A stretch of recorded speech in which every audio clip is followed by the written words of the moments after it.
Through such precision instruments as these, our standards of accuracy are being changed. Science has opened the gateway to new conquests in accuracy of measurement.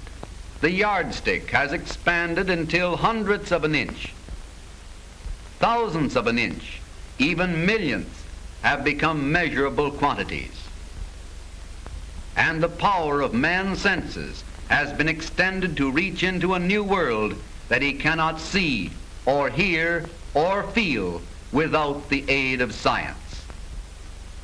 A world in which the most familiar objects become strange and unrecognizable because our standards of comparison have grown infinitely small. Chemists and engineers, the scientists of industry, are becoming more and more familiar with the fantastic land beyond the microscope. Through lenses which magnify hundreds and thousands of times, metal experts count and even measure the crystal structures which make up iron and steel.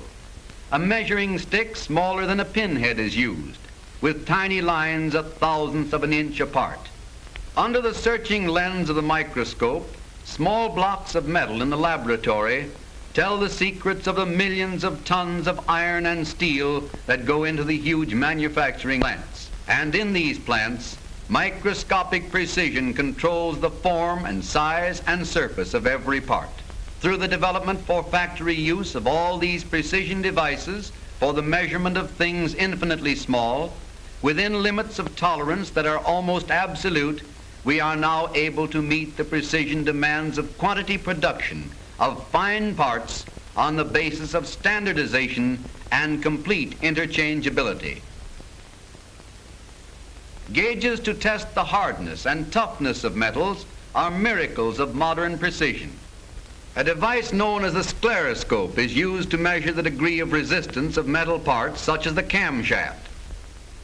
A small weight in the tube is dropped on the surface being tested.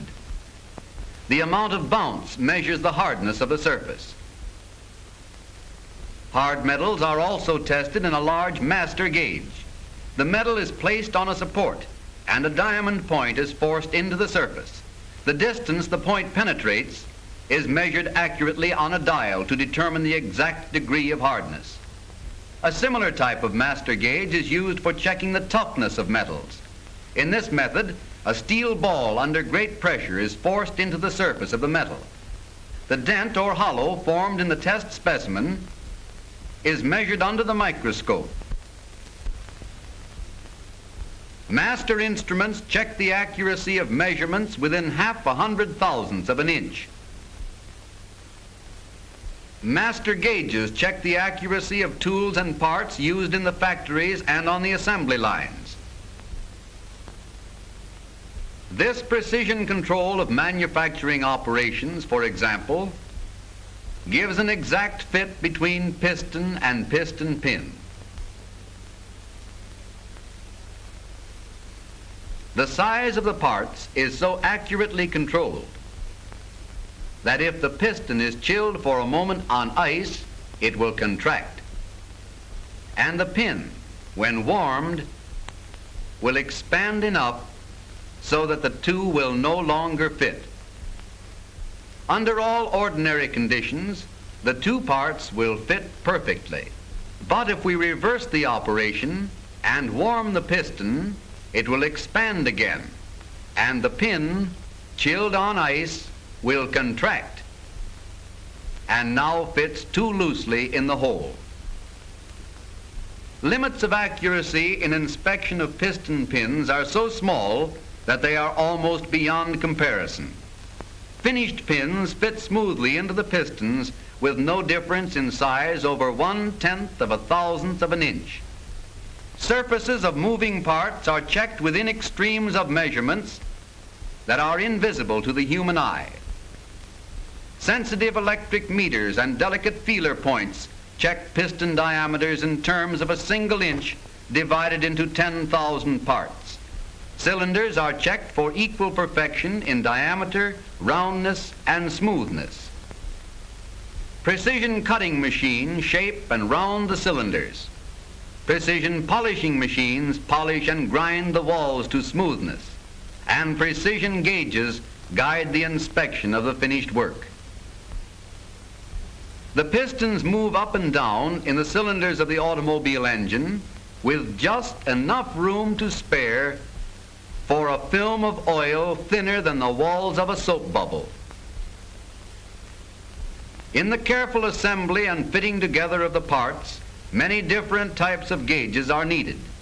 In the factory, a gauge known as an amplifying indicator is used as a precision check on the fit of the main bearings. A delicate feeler arm which travels over the surface of the bearing is connected so that its slightest movement shows on a dial marked in 10,000ths of an inch. The tools called go and no-go gauges automatically guard the perfection of every part. The utmost precision is carried directly into every step of manufacture. The openings between the two prongs of this gauge have been set according to exact measurements. A valve stem that will not go through the top opening is rejected because it is too large. A valve stem that will go through both openings is also rejected because it is too small. A perfect valve stem will go through the top opening and will not go through the bottom opening, yet the difference is less than the thickness of a hair. Inspection of automobile parts in the factory requires the use of many different sizes and shapes of gauges. Special gauges are used to measure the surfaces of transmission gears. Slight imperfections are magnified so that only perfect gears may find their way into the finished product. The dials detect the smallest variation in the sensitive feeler point as the gears are inspected. Another tool, electrical pickup and amplification, has been perfected and put into use to detect flaws.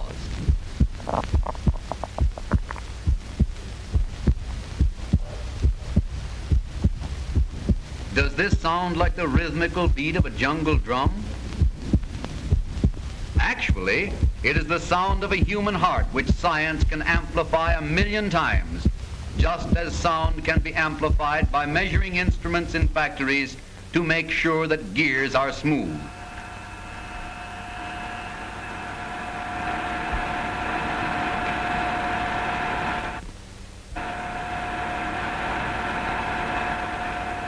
Throughout the great manufacturing plants, tools, instruments, gauges work with almost uncanny intelligence, sorting and selecting, checking, passing or rejecting, ever on guard for the slightest imperfection.